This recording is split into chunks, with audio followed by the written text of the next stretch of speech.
ሰላም እንዴት ናችሁ? ውድ የዚህ ቻናል ተከታታዮች፣ ለቻናሉ አዲስ የሆናችሁ ቻናሉን ሰብስክራይብ እንዲሁም ቪዲዮ ለብዙ ሰዎች እንዲደርስ ቪዲዮ ላይክ ማድረግ እንዳይዘነጋ። አርሰናልን የተመለከቱ ስፖርታዊ ጥንክሮች ወደ እናንተ ይዤ መጥቻለሁ። አብራችሁን ቆዩ።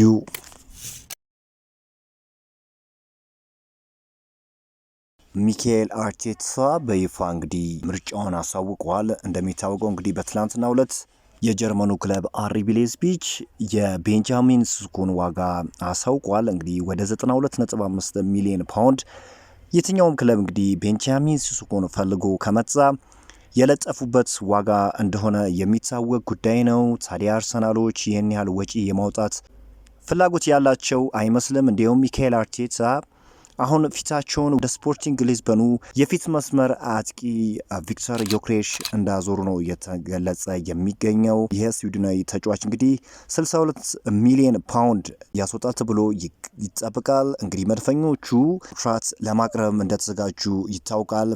ከ5 ዓመት የሚያቆየውን ኮንትራት እንዳቀረቡለት ይታወቃል። እና እንግዲህ ተጫዋቹን ካስፈረሙት በኋላ እንግዲህ የ10 ሚሊዮን ፓውንድ ቦነስም በውሉ ላይ እንዳካተቱበት ታውቋል።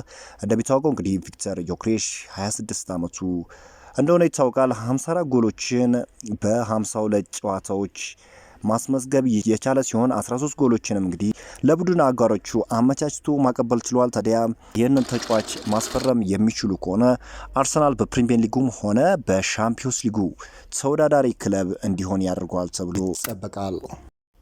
ታዲያ አርሰናልም እንግዲህ ይህን ያህል ወጪ ለማውጣት ይቸገራል ተብሎ እንደማይታሰብ ነው የተገለጸው።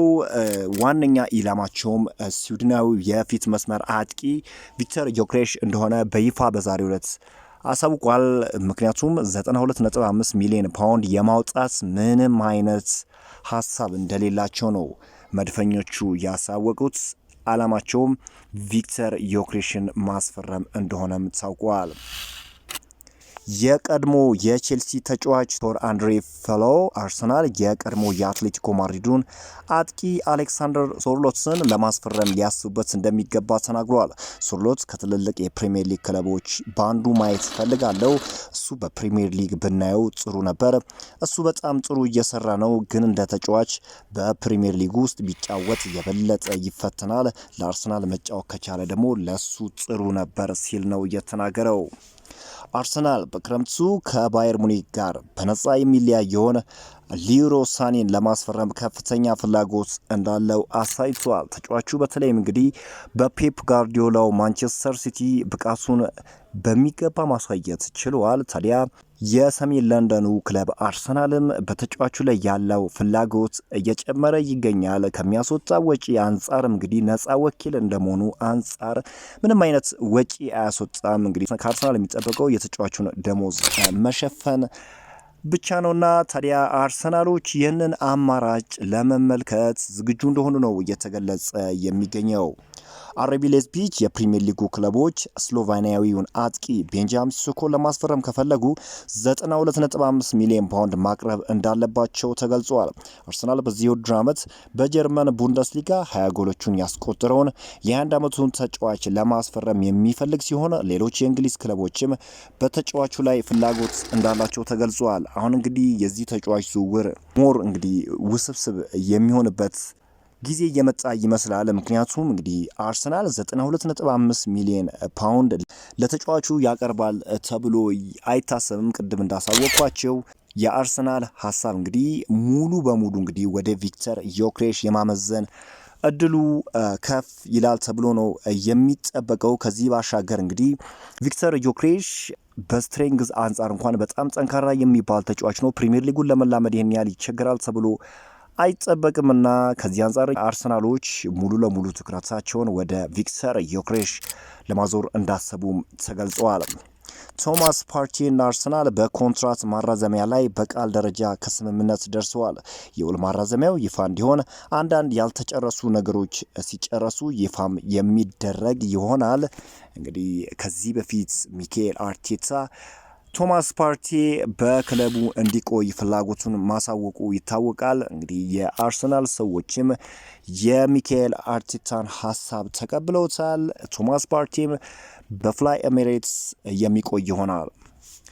አርሰናል የዙቤሜንዲን የሕክምና ምርመራና የቪዛ ጉዳዮች ለመጨረስ ማስተካከያዎችን እየሰሩ እንደሆነ ታውቋል። ይህንን ካጠናቀቁ በኋላም ቅርቡ ዝውውሩ ይፋ ይደረጋል። እስካሁን ድረስ ያላለቁ ጉዳዮች ነበሩ። ነገር ግን እዚህ የስፔናዊ ተጫዋች ዝውውር ወደ መጨረሻው ደረጃ እንደደረሰና እንግዲህ በቅርቡም እንግዲህ በይፋ የአርሰናል ተጫዋች መሆኑም እንደሚረጋገጥ ነው የተገለጸው። አንዳንድ የፔፐር ስራዎች እንደሚቀሩም ታውቋል። እነዚያ የፔፐር ስራዎች በሚያልቁበት ጊዜ ወዲያውኑ የዚህ ተጫዋች ዝውውር ይፋ የሚሆን ይሆናል። የተጫዋችም እንግዲህ ለአርሰናል እጅግ ጥሩ የሚባል ግልጋሎትን በመሃል ስፍራው ይሰጣል ተብሎ ይጠበቃል። የቀድሞው የአርሰናል ተጫዋች ቴሪ ሄንሪ አርሰናል ጁሊያን አልቫሬዝን ከአትሌቲኮ ማድሪድ እንዲያስፈርመው ምክሩን ለግሷል። እኛው አጥቂ አርሰናል ወደ ፕሪሚየር ሊግ ዋንጫ ሊወስድ ይችላል ተብሎ የተጠየቀው ሄንሪ እንዲህ ሲል ነበር የመለሰው።